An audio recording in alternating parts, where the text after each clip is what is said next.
Program Pasca Sarjana Universitas Negeri Medan.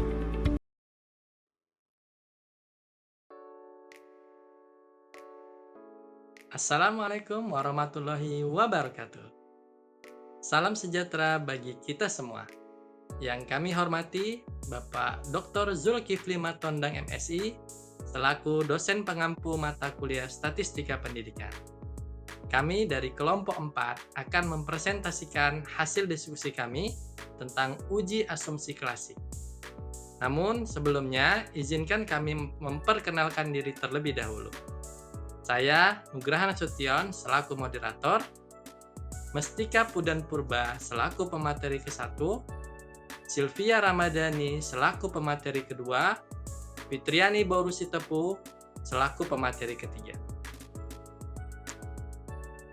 Jika penelitian kita analogikan seperti kegiatan memasak, bahan-bahannya adalah data yang telah kita kumpulkan. Tentu langkah selanjutnya kita perlu resep untuk memasaknya. Bagaimana kalau kita memasak tanpa resep? Bisa jadi hasilnya akan kurang memuaskan. Bahkan bahayanya bisa jadi bencana di dapur. Begitu pula dengan analisis statistik. Kita punya resep khusus, yaitu uji asumsi klasik. Jika kita melanggar resep ini, hasil analisis kita bisa jadi setengah matang atau bahkan hangus. Jadi, pada kesempatan kali ini, mari kita pelajari bersama bagaimana cara memasak data yang benar. Secara umum, uji asumsi klasik ada 5, yaitu uji normalitas, uji autokorelasi, uji multikolinearitas, uji heteroskedastisitas, dan uji linearitas. Mari kita dengarkan pemaparan lebih lanjut dari ketiga pemateri. Kepada pemateri, kami persilakan. Definisi uji normalitas. Uji normalitas merupakan salah satu bagian dari uji persyaratan analisis data. Artinya, sebelum kita melakukan analisis statistik untuk uji hipotesis, maka data penelitian tersebut harus diuji kenormalan distribusinya.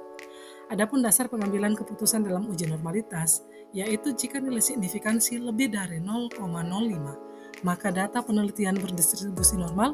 Sebaliknya, jika nilai signifikansi kurang dari 0,05, maka data penelitian tidak berdistribusi normal.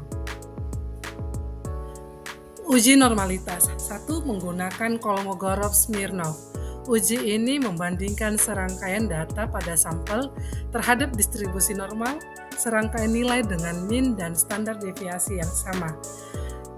Uji ini dilakukan untuk mengetahui kenormalan distribusi beberapa data, yaitu banyaknya populasi sampel penelitian lebih dari sama dengan 50.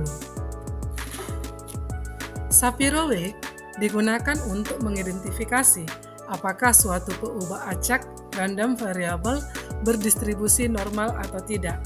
Sapir-Whorf memiliki perbedaan dengan uji normalitas Kolmogorov-Smirnov, yang mana banyaknya populasi sampel penelitian pada Sapir-Whorf itu kurang dari 50. Uji normalitas menggunakan Lilliefors. Diawali dengan penentuan taraf signifikansi, yaitu sebesar 5% atau 0,05, dengan hipotesis yang diajukan adalah H0, sampel berasal dari populasi yang berdistribusi normal. H1, sampel tidak berasal dari populasi yang berdistribusi normal.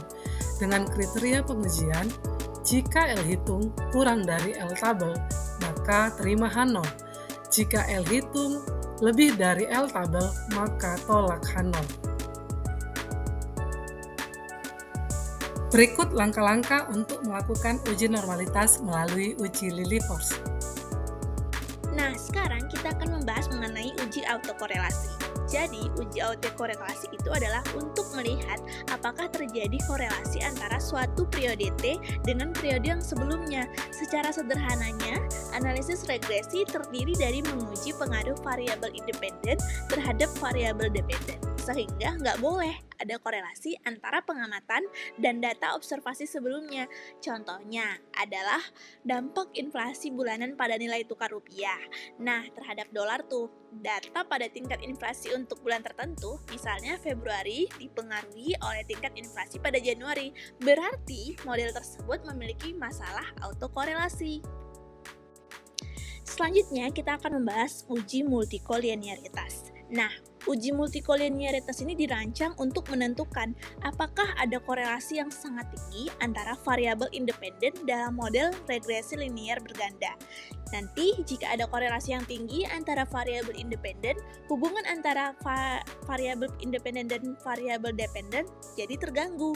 Sebagai ilustrasi nih, model regresi dengan variabel independen adalah motivasi, kepemimpinan, dan kepuasan kerja dengan variabel dependen kinerja. Selanjutnya, uji heteroskedastisitas.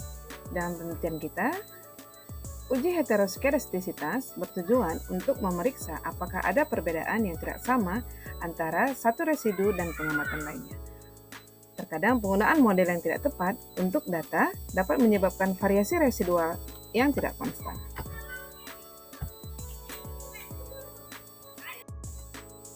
Di dalam penelitian kita terkadang menemukan variasi di dalam pengamatan.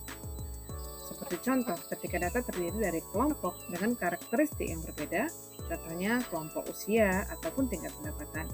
Nah, hal inilah yang dapat menyebabkan data menjadi heteroskedastisitas.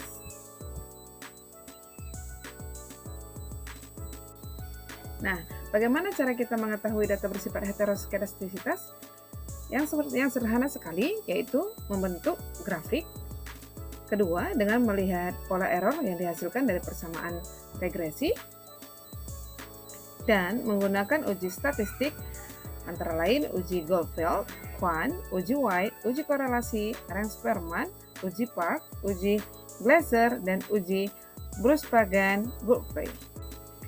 Berikut adalah gambar error heteroskedastisitas. Secara visual, kita dapat melihat bentuk kifas ataupun kerucut pada plot residual yang menunjukkan adanya heteroskedastisitas. Dan yang terakhir, ada uji linearitas dan keberartian persamaan dari regresi.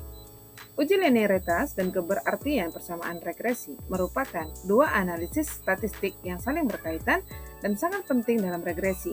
Kedua uji ini bertujuan untuk memastikan bahwa model regresi yang kita bangun sesuai dengan data yang kita miliki dan dapat digunakan untuk membuat prediksi yang akurat. Uji linearitas sendiri bertujuan untuk menguji apakah hubungan antara variabel bebas ataupun X dan variabel terikat ataupun Y benar-benar berbentuk garis lurus. Dan uji keberartian persamaan regresi di sini bertujuan untuk menguji apakah model regresi yang kita bangun secara keseluruhan signifikan ataupun tidak. Demikianlah presentasi yang dapat kami sampaikan. Saya ucapkan billahi taufiq wal hidayah. Assalamualaikum warahmatullahi wabarakatuh. Demikian pemaparan dari kelompok kami. Mohon maaf apabila ada penyampaian yang kurang tepat dan terima kasih atas atensinya. Kami akhiri, wabillahi taufiq wal hidayah. Assalamualaikum warahmatullahi wabarakatuh.